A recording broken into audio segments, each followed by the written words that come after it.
I had a slight petty moment. I went on a quick in-and-out trip.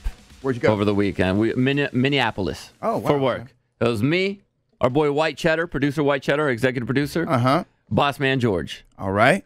And we were supposed Guys' weekend. Yeah. Well, not even that. It was supposed to be not even 24 hours being in Minneapolis. It was Guys' day. Go in, do the work, and get out. Okay. But we timed it perfectly to where if something went down, because it was a radio convention, and there's sometimes afterwards, after you get done speaking or whatever you do, you want to network and talk to some people, maybe go grab some lunch. You want to mingle. Yeah, you want to mingle a little bit. So what was Sometimes you just go back to your room. And sometimes you go back to your room. That's what Kelly does. That's what Kelly Raspberry does. Yeah, sometimes you're like, you know what? That's enough radio people. I'm going to go back to my room now. I did what I came to do. So we arrived there the day before, and then the next day was when I was supposed to do a little sit down as a little speaking thing. Yeah. You had a panel. A panel, yes. So what was the panel about?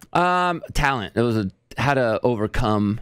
Because obviously our show did overcome the death of the host, so that was what the panel was about? Well, overcoming obstacles in your career, yes. No, that would be the most. Overcoming the death of a host? Yeah, I mean, my obstacle, our obstacle. We had a big obstacle. Was what happened to what kid. were some of the other obstacles? There were a we couple, had the biggest, let's be honest. There were two women up there, so they were talking about the obstacles that women have to overcome in entertainment. Radio. Yeah. Or Michelle Tafoya was one of them. Oh, TV cool. as well, yeah. Like maybe when they don't get along. Yeah. Or whatever. Sports, Kelly. Sports Being and all a that. woman in sports. And then the other one was Bobby Bones, who's really famous in country radio, and he's overcome a lot in his life. So he was the other one on the panel. Cool. But so we had a nice little time for afterwards where we could network and go to lunch or whatever. But the night before, George looks at me and White Cheddar and goes, "Hey guys, hey man, moved up the flights. Moved up the flights. Get you out earlier so you get back home to your families. Now we're leaving, and I understand that's really nice of him. He's getting us out early. We're leaving at 1:20. Okay. And I was like, dude, we are not going to make it to the airport. Because the panel could run long. I mean, we would have to have left as soon as that panel ended. No and networking. Been on the road, no networking. No eye contact. No eye contact, nothing. Just pull me off and we got to go. Zoom. And this is if it runs on time. Why would he do that? And so White Cheddar's like, dude, you should have just let it be. Just let things be. How much time were you saving? It was fine. Maybe like 2 hours. Of getting home a little bit earlier. So you're paying to change the flight. Sure. So instead of 2 hours? Yeah, we had to pay. So instead of getting home at 6, I'd get home at 4.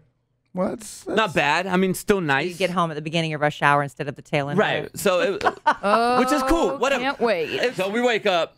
Oh no. And White Cheddar and I are sharing a room because George had to get his own. And White Cheddar, I open my eyes and I lock eyes with White Cheddar, and he goes, "Our flight's canceled." The earlier flight, the flight that he changed you to. Our flight is canceled. Well, that's not George's fault. No, it's not. But should have let it be.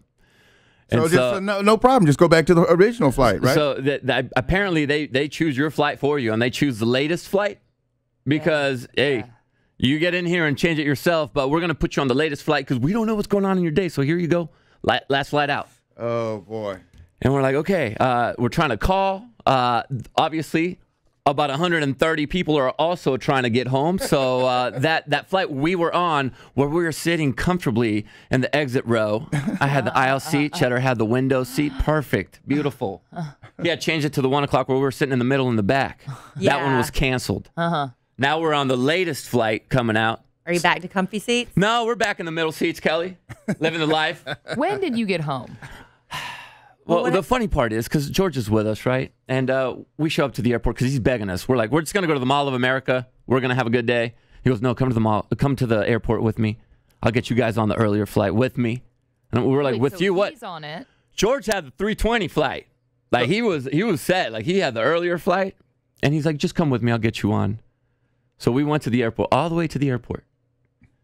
How was he so sure he was going to get you on that flight? He's George. He's a businessman. He can make things happen. And he does. He does. CEO. How did he get on the 3:20 flight after y'all's flight was canceled? He immediately just jumped on it? No, apparently he had 2 reservations or something. I don't know how he got on the earlier. Cancel the other one? Yeah, but we went all the way to the airport with him. Couldn't get on. And the agent was so nice. It actually made me not angry because he was so honest with us. He said, hey, look at this. This is the list of people trying to get on. You're not going to get on. Go to the Mall of America. And so I'm waiting for George to be like, all right, I'll stay with you guys. Oh, no. He's like, he goes, all right, man. Well, I tried. See you guys later. Hey, man. He gets on the plane. Hey, man. Charge of business. It was I think it was his wife's birthday, so he had to. Yeah, that's why he's trying to get home early, I guess. What time did you get home? Like 10.